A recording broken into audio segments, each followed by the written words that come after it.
നമ്മുടെ ബിബിത് ബിജു ഹൈടെക്കിലെ ബിബിത് ബിജുവിൻ്റെ ഒരു കമൻറ്റ് കണ്ടായിരുന്നു. അദ്ദേഹം പറഞ്ഞത് ലോക്കൽ ഗറാഷുകളിൽ 2000 പറഞ്ഞു കഴിഞ്ഞാൽ കസ്റ്റമർ 1500 തരൂ, സർവീസ് സെൻറ്ററിൽ പോയാൽ ഇവൻ പഞ്ചപുച്ച മുടക്കി 2000 രൂപയും കൊടുത്തുകൊണ്ട് പോകുന്നു എന്നുള്ളതാണ്. ഇതിൽ 2 പ്രത്യേകതയുള്ളത്.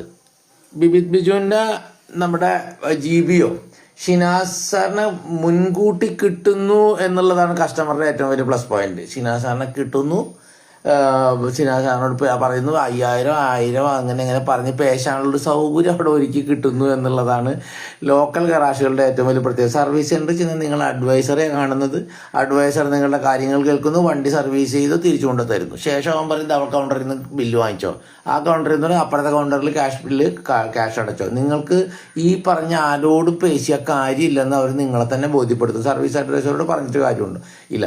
പിന്നെ അവർ നിങ്ങളെ ഒരു ജനറലായിട്ടൊരു സന്തോഷിപ്പിക്കുന്നത് നടത്തും അല്ലേ. 10000 രൂപയുടെ ബില്ലാണെങ്കിൽ സാറേ അതും കൂടി ഞങ്ങൾ ചെയ്യും, ഇതും കൂടി ഞങ്ങൾ ചെയ്യും. അത് കേട്ട് സംതൃപ്തിയായിട്ട് നിങ്ങൾ വരും. പക്ഷെ ലോക്കൽ ഗറാഷിൽ ചെന്ന് കഴിയുമ്പോൾ അല്ലെങ്കിൽ ലോക്കൽ മാർക്കറ്റിൽ ചെന്ന് കഴിയുമ്പോൾ നിങ്ങളുടെ സ്വഭാവം മാറും. കാരണം എനിക്ക് ഇവനോട് പേശാം, ഇവൻ എന്നെ ഡിപ്പെൻഡ് ചെയ്തിട്ടാണ് ജീവിക്കുന്നതെന്നൊരു ബോധത്തോടു കൂടി ഒരു കസ്റ്റമർ നിങ്ങളുടെ മുമ്പിൽ നിൽക്കുമ്പോൾ നമ്മളുടെ കാര്യം കട്ടപ്പോകയാണ്. അതാണ് ഇപ്പോൾ ബിബിത് ബിജു പറഞ്ഞത്. പക്ഷെ വേറൊരു കേസുണ്ട്. ഈ ബിബിത് ബിജുവിൻ്റെ ഓണർ എനിക്ക് വ്യക്തമായിട്ട് അറിയാം, പുള്ളി പേശാറില്ല. എന്തെങ്കിലും ചെയ്യാനുണ്ടെങ്കിൽ ചെയ്തോ എന്ന് മാത്രമേ പറയുള്ളൂ. അതുകൊണ്ട് തന്നെ ടൂൾ വണ്ടിയുടെ ഒരു A കാറ്റഗറി കസ്റ്റമറാണ് ഷിനാസ് ഭായ്. അദ്ദേഹത്തിൻ്റെ എല്ലാ ആവശ്യത്തിനും അവിടെ നമ്മുടെ വണ്ടിപ്പുള്ളി വിളിച്ച ഏറ്റവും അടുത്ത സമയത്ത് അവിടെ ചെല്ലും. അതാണ് അതിൻ്റെ ഒരു ബിബിത് ബിജുവിൻ്റെ മുതലാളിയുടെ പ്രത്യേകത.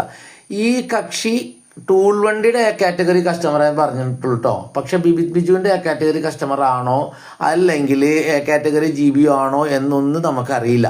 കാരണം ഓരോ വ്യക്തികളും ഓരോരുത്തരോടും പെരുമാറുന്നത് ആ വ്യക്തിയുടെ സർവീസ് എന്തുമാത്രം എനിക്ക് മൂല്യം കിട്ടുന്നു എന്നതനുസരിച്ചിട്ടാണ് അല്ലേ. ഷിനാസ് ഭായിക്ക് ഒരു സർവീസ് എടുത്ത് ഞങ്ങൾക്ക് കൃത്യമായ പണം കിട്ടുന്ന ഉറപ്പുള്ളതുകൊണ്ട് ഞങ്ങൾ കൃത്യമായിട്ട് സർവീസ് അവിടെ കൊടുക്കും.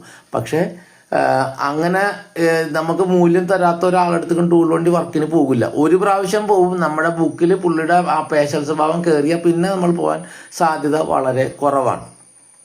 അപ്പം നമ്മളായിട്ട് വേണം ഈ പേശൽ സ്വഭാവം കസ്റ്റമറുടെ അടുത്ത് മാറ്റിയെടുക്കാൻ. നമ്മളൊരു തുക പറഞ്ഞാൽ അതിലപ്പുറത്തേക്ക് അവൻ പേശാൻ ഒരു അവകാശമോ വിട്ടുവീഴ്ചയോ നിങ്ങൾ ചെയ്ത് കൊടുക്കരുത്.